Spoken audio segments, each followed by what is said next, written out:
Kitts and Nevis. From the VON Newsline, this is the VON Major Newscast. Good evening, I am Tammy Reed in with your VON Major News package for today, Monday, 28th January 2019. In our lead stories, nationally, murder-accused man found not guilty of 2017 murder, and 16 artists to perform at 2019 St. Kitts Music Festival. Regionally, Election Day in the BVI is February 25, 2019. Internationally, 6 Tanzanian children killed for body parts. And in sports, West Indies beat England by 381 runs. We'll have the details to these and other stories after this message.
You're listening to VON Radio from the Federation of St. Kitts Nevis.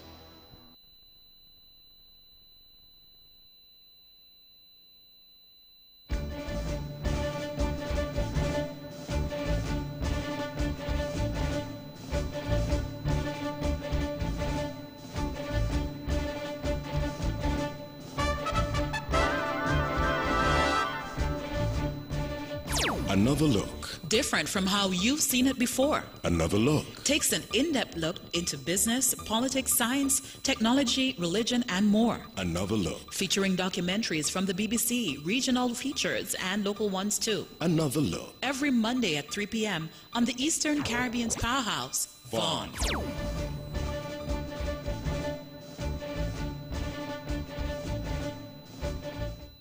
Welcome back, and now the national news in detail.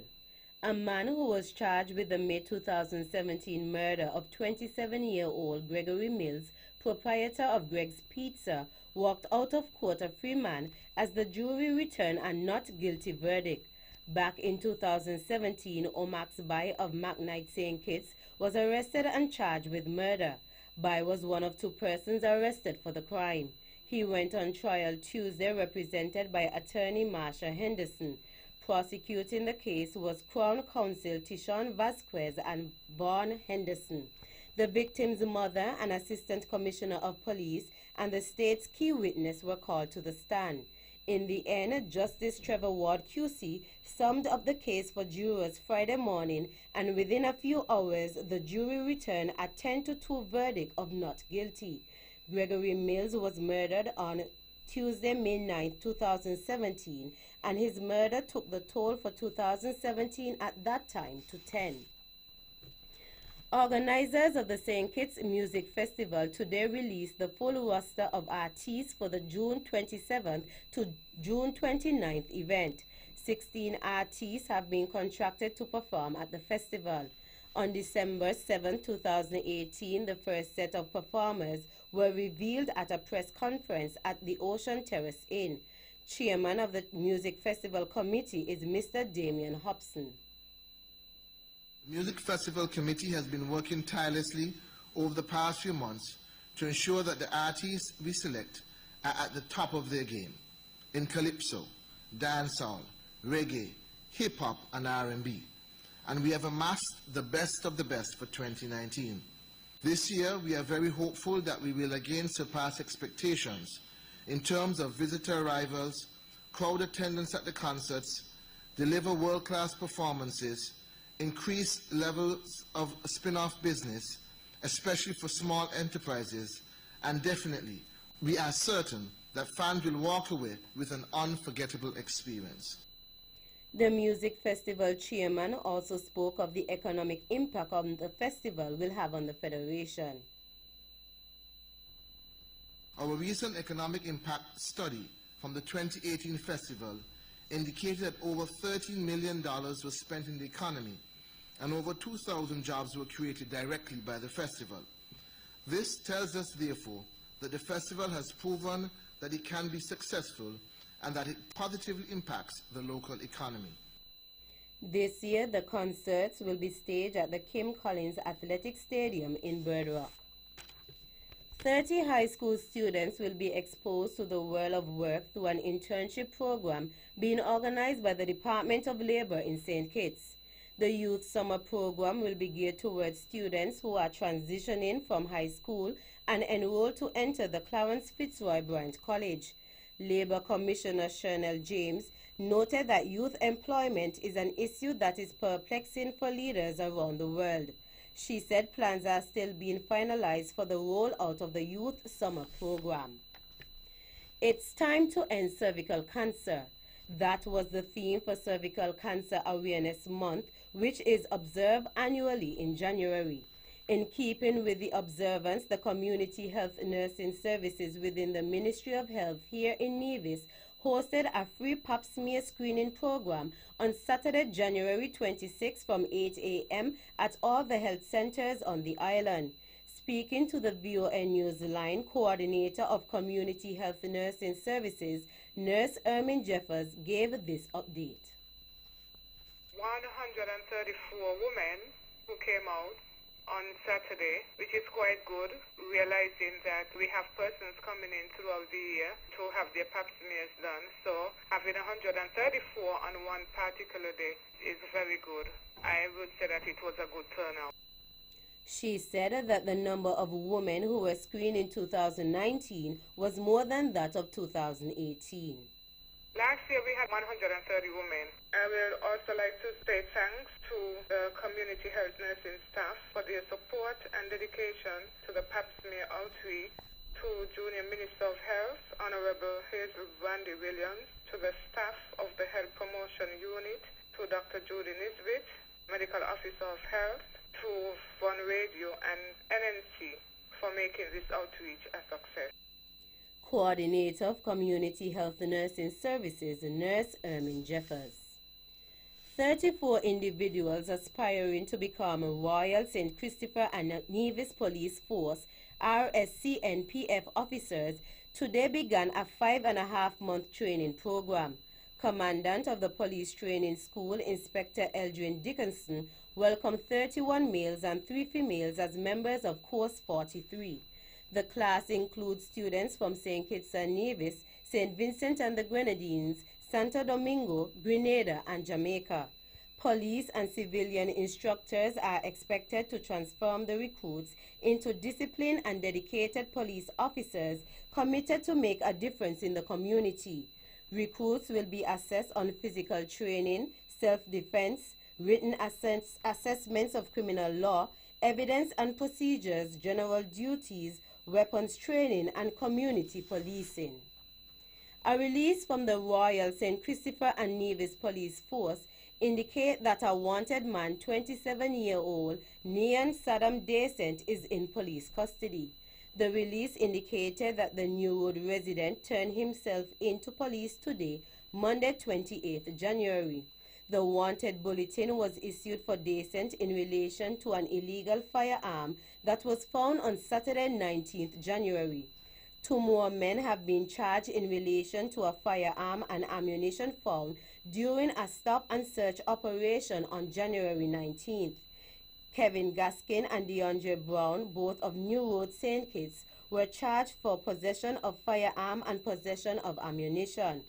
Isaiah Richen was also charged with possession of firearm and possession of ammunition last week. Premier of Nevis, the Honorable Mark Brantley, will hold his first press conference for 2019 on Thursday, January 31st at 10 a.m. on the second floor of the Social Security Building at Pinnes Estate. At that forum, the Premier will provide an update on matters of national interest. Additionally, members of the press will have the opportunity to ask questions for the listening and viewing public. The proceedings will be carried live here on Von Radio.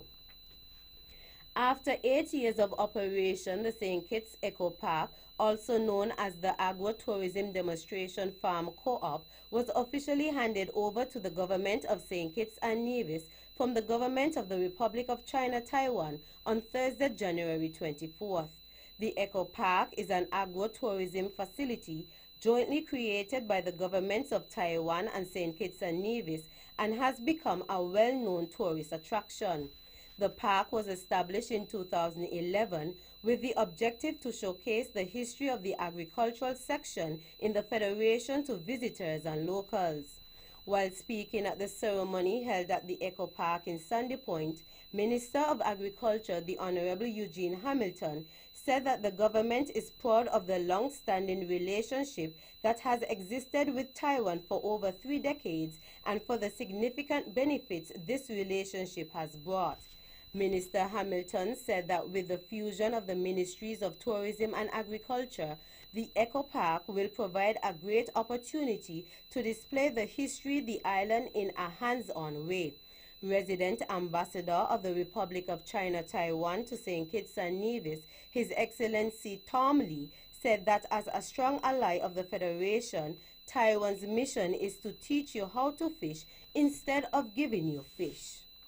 Finally, in police news, an autopsy was performed on the body of 28-year-old Jelani Liburd on Wednesday, January 23rd by forensic pathologist Dr. Valerie Alexandrov. The Federation of St. Kitts and Nevis recorded its first homicide on Tuesday, January 22nd, when Liburd died from gunshot wounds he sustained on January 1st, 2019. 22-year-old Keon Moore, who was also with Liburd at the time, was shot in the stomach and head. Liburd's cause of death was found to be as a result of gunshot wounds to the body. That's the national news segment. You can visit our website at www.vonradio.com or check us out on Facebook at Von Radio and our Von Radio YouTube channel. News from across the region is next.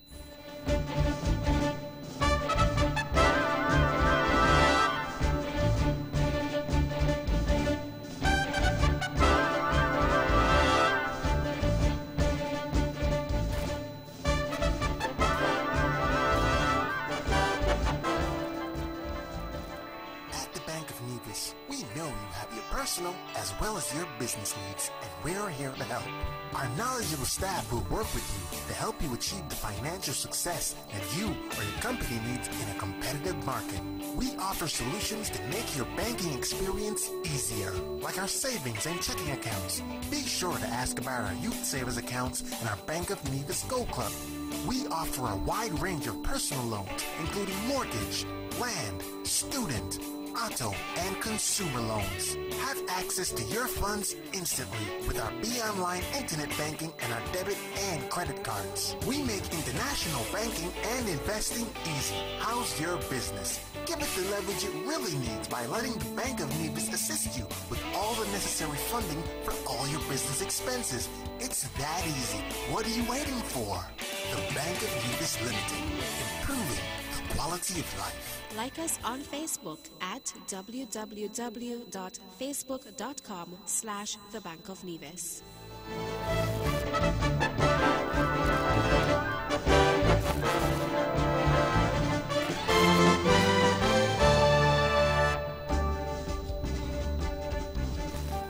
Welcome back, and now the regional news in detail.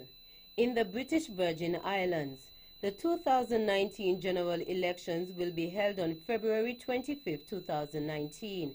Premier Dr. D. Orlando Smith announced the election date inside the House of Assembly in Road Town on Wednesday. The announcement came shortly after he declared the House dissolved. 5 known political organizations who have declared that they will contest the 2019 general elections are namely the Julian Fraser-led Progressives United, Ronnie Skelton-led Progressive Virgin Islands Movement, the National Democratic Party, and the Virgin Islands Party, headed by Myron Walwyn and Andrew Foy, respectively. The 5th party is the newly formed Reform Action Alliance, but it has not announced any of its candidates since launching on January 1st. Out of St. Lucia, a motion of no confidence against the Alan Chastney-led government by the St. Lucia Labour Party will be debated in Parliament on January 29th, opposition leader Philip J. Pierre has announced. The motion was filed in November last year, and it called for the immediate resignation of Chastney. At that time, Pierre said that the motion and the anticipated debate will articulate the deep concerns and the feelings of hopelessness among large sections of the St. Lucian society about the uncaring and irresponsible manner that the business of the country was being managed. Out of Cuba, 3 people are dead and more than 172 injured after a rear tornado ripped through Havana. With wind speeds of up to 60 miles per hour, the first tornado to hit the city in decades uprooted trees and cut power to poor areas late on Sunday. President Miguel Diaz-Canel met emergency crews on the streets before dawn on Monday and tweeted that the damage was severe. Pictures posted on Twitter showed homes destroyed and trucks overturned. Restoration efforts have already begun in the storm's aftermath, according to President Diaz-Canel. Out of Jamaica, the Manchester police are reporting a reduction in major crimes across the parish, with the lowest figures being recorded in 2018 in comparison to the last 6 years. There was a 25% reduction in major crimes last year in comparison to 2017, head of the Manchester Police Superintendent Wayne Cameron told the Jamaica Observer Central last week. Cameron said Manchester recorded 31 murders in 2018, the lowest figure for the past 6 years. There were 45 murders recorded in 2017, 41 in 2016, 54 in 2015, 41 in 2014, and 36 in 2013. Aggravated assault is down by 9%, with a 71% clear-up rate. Break-ins are down by 30%, with 194 recorded in 2018 in comparison to 282 for 2017, and rape is down by 32% with a clear-up rate of 86%, and larceny is down by 6%. Finally, in Dominica. In December, Dominica's Energy Minister Ian Douglas addressed the government's plan to build a geothermal plant in the 3rd quarter of 2019. Construction will be set on the outskirts of the capital city of Wazoo. It hopes to power 23,000 homes with clean geothermal energy, which represents approximately 90% of the entire population. Funding for the geothermal project was partly acquired through Dominica's Citizenship by Investment program. Additional funds came from the World Bank, Caribbean Development Bank, and the Inter-America Development Bank. Though small in size, Dominica is considered the best second citizenship to invest in, according to an independent study by the Financial Times publication PWM. After they pass the due diligence checks, citizenship hopefuls then choose to either invest in real estate or contribute to a government fund. The latter is called Economic Diversification Fund, and it sponsors public and private sectors in Dominica that need the financial support or have economic potential. That's it for our regional stories. Stay with us for news around the world.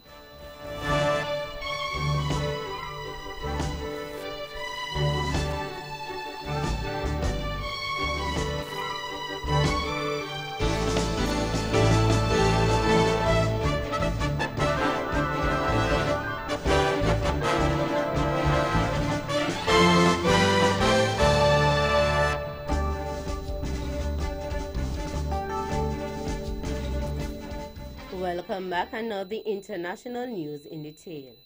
6 children in southwestern Tanzania have been killed and had their ears and teeth removed, the authorities say. Some of the bodies of the children, aged between 2 and 9 years old, were also missing limbs. This is all about superstitious belief, and many believe they will get help from witchcraft, Njombe District Commissioner said. Police have detained one suspect, a close relative of 3 of the children who were from the same family. 10 children in all have gone missing in Njombe since the beginning of December, and 4 have been found alive. The French President Emmanuel Macron has strongly criticized Egypt for what he said was its deteriorating human rights situation. Speaking at a tense news conference in Cairo with his Egyptian counterpart, Mr. Cameron said he was alarmed that things had moved in the wrong direction since he raised the issue just over a year ago with President Abdel Fattah el-Sisi. An angry Mr. Sisi implored Mr. Macron to see his country with Western eyes. When Egypt cuts surgery waiting lists by 120,000 in 10 months and provides decent accommodations to homeless people, does this mean Egypt is not respecting human rights?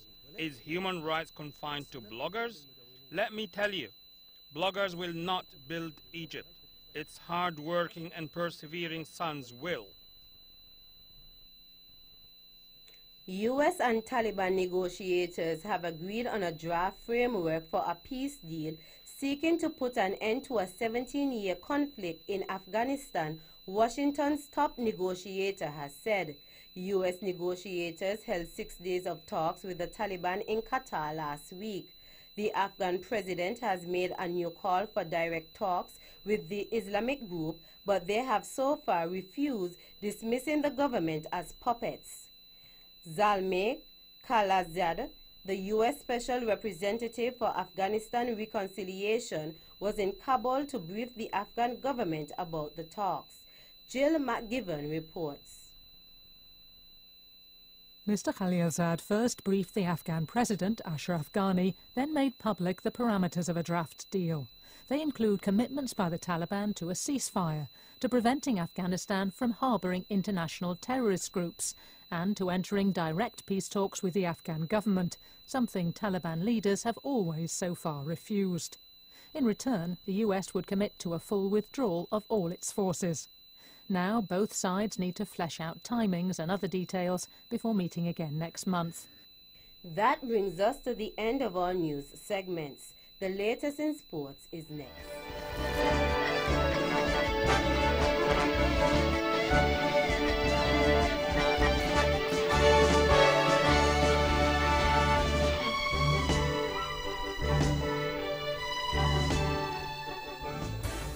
Most of us spend the better part of each weekday at the workplace. So why not make your office environment the kind of setting that helps you function at your personal best by outfitting it with top quality furniture, high-end photocopiers, printers, versatile office supplies, and the latest technology.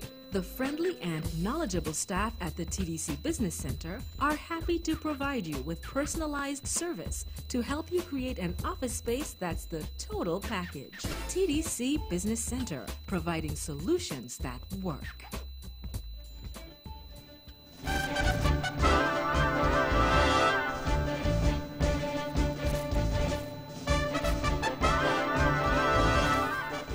Welcome back, another sports in detail. In cricket, Ruston Chase proved the unlikely bowling hero as the off-spinner destroyed England with career-best figures of 8 for 60 as the West Indies crushed the visitors by 381 runs to win the first test at Kensington Oval on Saturday.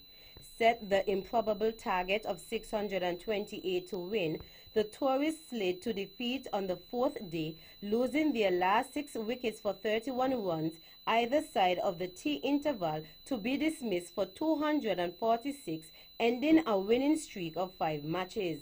It was the largest margin of victory by the West Indies on home soil and third largest anywhere in their 91 years as a test-playing nation.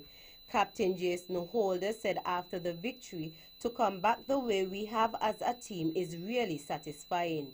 In athletics, 8-time Olympic champion Usain Bolt has declared his sports life over, frustrated in his bid to begin a post-athletics career in football. The Jamaican 32 spent 2 months training with Australian side Central Coast Mariners, but left in November after the club failed to find financial backing for a professional deal. In October 2018, Bolt scored 2 goals on his first start for the Mariners in a friendly against MacArthur Southwest, celebrating his trademark lightning bolt pose. The A-League side was not the only team interested in signing Bolt. He turned down an offer from Maltese club Valletta, reportedly because the club could not meet his wage demands. Bolt, who retired from athletics in 2017, has said his focus now lies with his various commercial endeavors. In basketball, Jordan Clarkson and Alex Burks each scored 18 points, Sedi Osman added 17, and the Cleveland Cavaliers ended a 6-game losing streak, rallying to beat the Chicago Bulls 104-101 on Sunday. Lauri Markkanen led Chicago with 21 points and 15 rebounds, and Zach LaVine had 17 points and 12 rebounds. The Bulls have lost 3 straight and 13 of 14. Finally, in tennis, Novak Djokovic won a record 7th Australian Open title and a 3rd successive Grand Slam as he swept aside Rafael Nadal in Melbourne.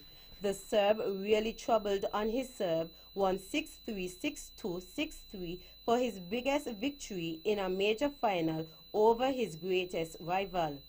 Spanish second seed Nadal, 32, looked rattled by the world number 1 intensity and made 28 unforced errors. Djokovic, 31, won in 2 hours and 4 minutes to move clear of 6-time men's winners Roy Emerson and Roger Federer. That's it for the sports segment. The general weather forecast is next.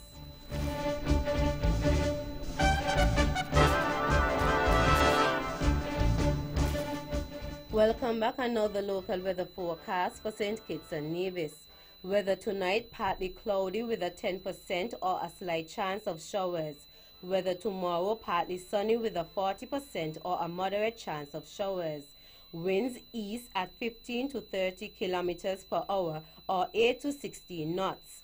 Seas 1 to 1.5 meters or 3 to 5 feet. Sunrise tomorrow is at 6:43 a.m. And that's how we wrap up the major news package for today, Monday, 28th January 2019. Before we go, let's take a look at the headlines once again. Nationally, murder-accused man found not guilty of 2017 murder. and 16 artists to perform at 2019 St. Kitts Music Festival. Regionally, Election Day in the BVI is February 25, 2019. Internationally, 6 Tanzanian children killed for body parts. And in sports, West Indies beat England by 381 runs. On behalf of the rest of the news team, I am Tammy Reed, wishing you a pleasant evening.